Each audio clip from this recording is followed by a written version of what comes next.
नमस्कार, मैं हूं अखिलेश पांडे और आप देख रहे हैं सी न्यूज भारत। वक्त हो चुका है न्यूज बुलेटिन का। इस बुलेटिन में हम जानेंगे कि कहां पुलिस ने किया अपराधी को गिरफ्तार, कहां लड़की की फर्जी फेसबुक आईडी बनाने वाले मनचले को पुलिस ने किया गिरफ्तार, कहां बुलडोजर से मचा हड़कंप। ऐसी तमाम खबरों पर आइए विस्तार से करते हैं चर्चा। आजमगढ़ के थाना जहानागंज में लड़की को बहला फुसलाकर भगाने वाले अभियुक्त को पुलिस ने गिरफ्तार कर लिया है। आजमगढ़ से सी न्यूज संवाददाता सीबी भास्कर की रिपोर्ट।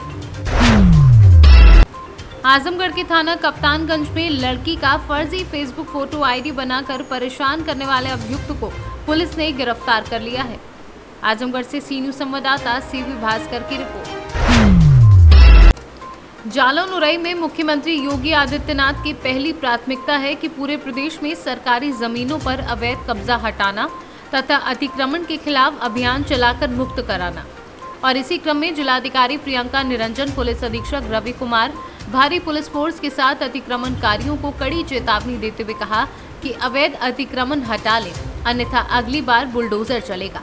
इस चेतावनी से अतिक्रमणकारियों में हड़कंप मचा हुआ है। फिलहाल अब देखना यह है कि माफियाओं के द्वारा जिले भर में सरकारी जमीनों पर जो कब्जा किया है वह हटाया जाता है या फिर योगी के आदेश को ठेंगा दिखाया जाता है। अवैध अतिक्रमण को लेकर के एक अभियान चलाया गया है, साथ ही पैदल गश्त किया गया है। किस प्रकार से लोगों को हिदायत दी गई और क्या अमल में कार्रवाई की?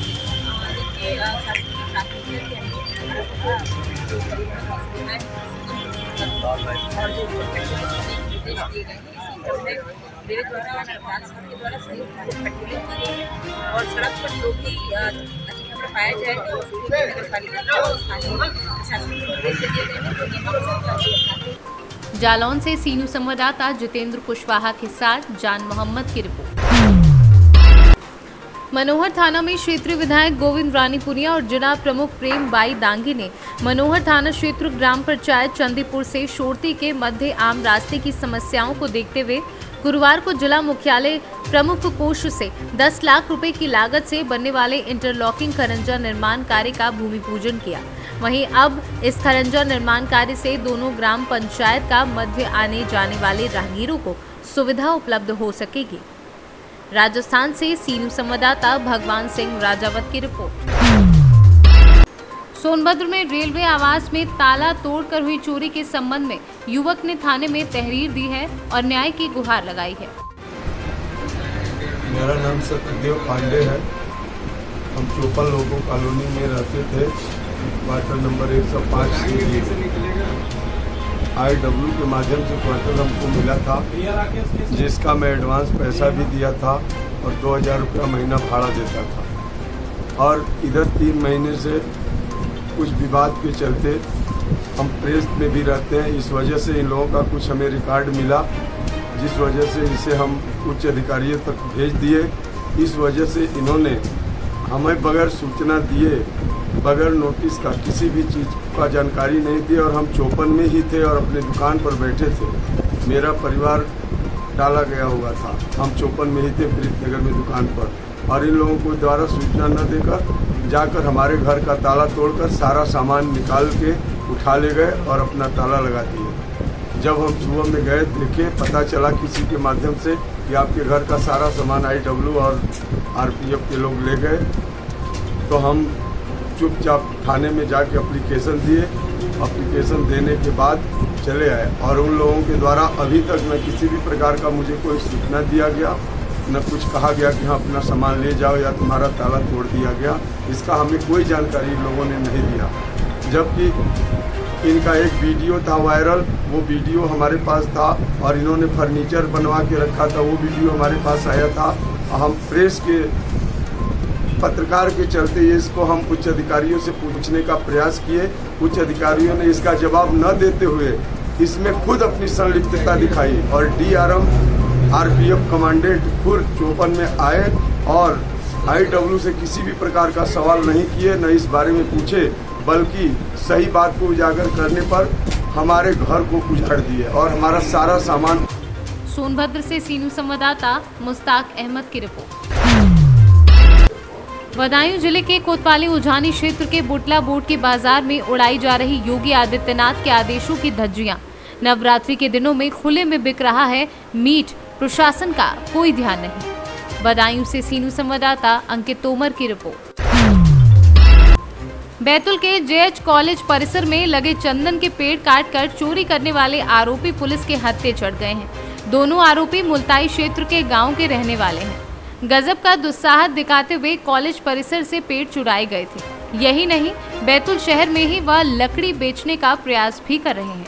पुलिस ने बताया कि कॉलेज के प्राचार्य डॉक्टर राकेश कुमार तिवारी निवासी हाउसिंग बोर्ड कॉलोनी गंज बैतूल द्वारा थाना गंज बैतूल में रिपोर्ट की गई थी।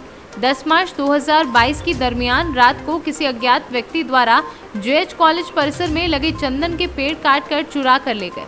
रिपोर्ट पर थानागंज में धारा 379 भादवी एवं भारतीय वन अधिनियम का अपराध कायम कर विवेचना में लिया गया। वर्तमान में कीमत तो अभी अंदाज़ा नहीं लगा सकते, पर करीबन 2 से 3 लाख की तो आप मानेंगे। इसमें पुराना कोई रिकॉर्ड है? हाँ, इनका पुराना रिकॉर्ड दिखवा रहे हैं मुल्ताई वगैरह में, और जो साइखेड़ा और बैतूल बाजार में जो पुराने अपराध हुए हैं उसमें इनका रिकॉर्ड पहुँच चुका है। किन धाराओं के तहत अपराध है? इसमें IPC 379 और वन अधिनियम के 5 और 26 सेक्शन वन अधिनियम के थ्रू भी अपराध पंजीयन किए गए। से इस पूरे प्रकरण में और लोगों के लिए मिलता है? हाँ, अभी मेमोरेंडम पे उनका PR लिया गया है। तो किसी को बेच रहे थे या कहाँ बेचते हैं या उनके साथ और कौन साथ में था उस दिन, ये लोग पता करना। हाँ, अभी वर्तमान में 2 आरोपी अभी इस पे मेमो में पता चलेगा। बैतूल से सीनू संवाददाता रामेश्वर लक्ष्मणे की रिपोर्ट। उत्तर प्रदेश बोर्ड परीक्षा इंटरमीडिएट के पेपर लीक के मामले में बलिया जनपद के पत्रकारों को प्रशासन ने जांच के नाम पर गिरफ्तार कर उन्हें जेल भेज दिया, जिसके विरोध के सुर अब पूरे प्रदेश में मुखर हो रहे हैं। इसी के चलते बाराबंकी जनपद के पत्रकारों ने आंख पर काली पट्टी बांधकर 1 दिवसीय सांकेतिक विरोध प्रदर्शन करते हुए धरना प्रदर्शन किया और गांधीवादी तरीका इख्तियार करते हुए जनपद के पत्रकारों ने महात्मा गांधी की प्रतिमा पर जमी धूल को साफ करते हुए अपना संदेश पहुंचाने की कोशिश की और जिलाधिकारी बाराबंकी के प्रतिनिधि को अपनी मांगों को लेकर मुख्यमंत्री को संबोधित ज्ञापन सौंपा है। जनपद के गन्ना संस्थान में बाराबंकी जिले के पत्रकार साथियों ने बलिया में हुए पेपर लीक मामले में पत्रकारों की गिरफ्तारी के विरोध में काली पट्टी बांधकर विरोध प्रदर्शन किया। साथ ही पत्रकार सरफराज वारसी ने कहा कि देश का चौथा स्तंभ पत्रकार है, लेकिन आज के समय में ये चौथा स्थान सबसे कमजोर हो गया है। जिस तरीके से पत्रकारों के खिलाफ मनमानी कार्रवाई अधिकारियों ने की है, मुख्यमंत्री महोदय से, क्योंकि वो सच्चाई से, निष्ठा से, कर्मठता से काम कर रहे हैं, प्रदेश की सेवा कर रहे हैं, उन्हीं से हमें उम्मीद है कि वो इन अधिकारियों पर, बेलगाम अधिकारियों पर कार्रवाई करेंगे और जो आरोपित पत्रकार जेल तुरंत भेज दिए गए। कहीं वो भागे जा रहे थे, इतनी गिरफ्तारी की क्या आवश्यकता थी? वरिष्ठ पत्रकार है, वो लोग सम्मानित लोग हैं, 20-25 साल से इस पेशे में है। इस तरीके की कार्रवाई करने से पहले एक बार सोचना चाहिए था। और अब 1 सप्ताह से अधिक हो गया है, उनके बच्चे अब मोहताज हो रहे हैं, माँ इलाज के लिए तरस रही है पत्रकारों की। मुख्यमंत्री महोदय इस पर तुरंत हस्तक्षेप करें, अन्यथा ये अपयश आपके हिस्से में भी जाने वाला है। जिस तरह से पत्रकारों ने, आज बाराबंकी पत्रकारों ने काली पट्टी आंखों पे बांधी हुई है और उनको कोई दिखाई नहीं दे रहा है, क्योंकि चौथा स्तंभ सबसे कमज़ोर स्तंभ हो गया है। कोई सुनने वाला नहीं है, जो चाहे उसको जेल भेज दे। हम सच्चाई दिखाने की कोशिश करते हैं, हमको जो है जेल भेज दिया जाता है। तो कहीं ना कहीं हमारा शोषण हो रहा है।